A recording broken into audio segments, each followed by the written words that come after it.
Et on commence avec Piccolo, Renaissance à contre-cœur. Carte leader, on a Jackie Chan, le combattant mystérieux. Trunk, les mini-rivaux.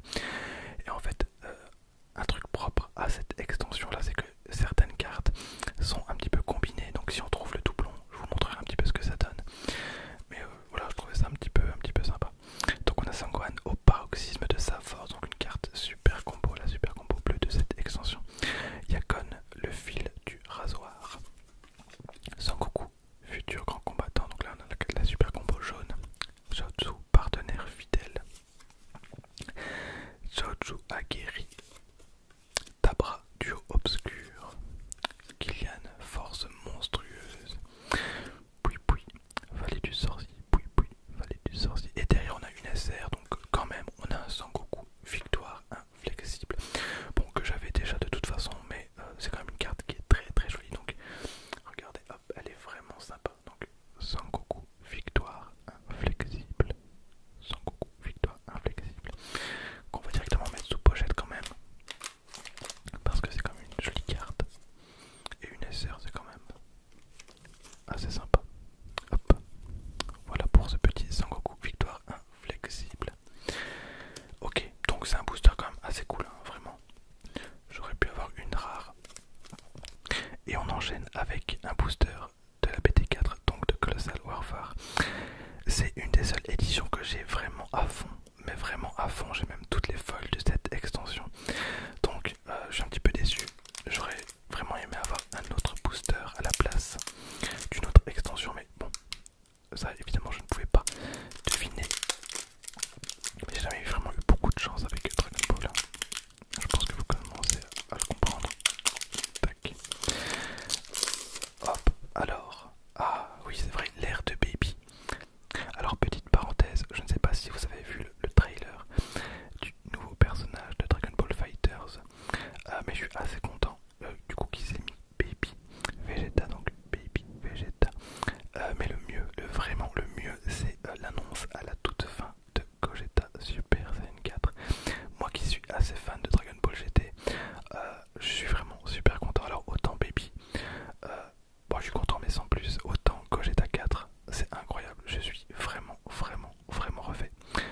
Voilà, donc continuons avec un Sangoten Super Saiyan frappe supplémentaire. Ok. Ensuite on a le tout puissant observateur. Tout puissant l'observateur. Évidemment le deck Namek, hein, que j'adore énormément. Gret Sayaman patrouillant la ville. Ok. Bon, un Sangohan. Cette carte est dégueulasse. Mister Popo, assistant de Dieu. Ok. Sangoku, la dynastie indéfectible. Bulma, mère responsable. Ça rappelle quand même pas mal de petits souvenirs vite fait, hein, quand même. Ces cartes commencent à dater. Dende, le Namek au bunker. J'ai tellement cette extension que même mes decks sont full foil. Voilà, Baby la vengeance libérée. Baby la vengeance libérée. On a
sortie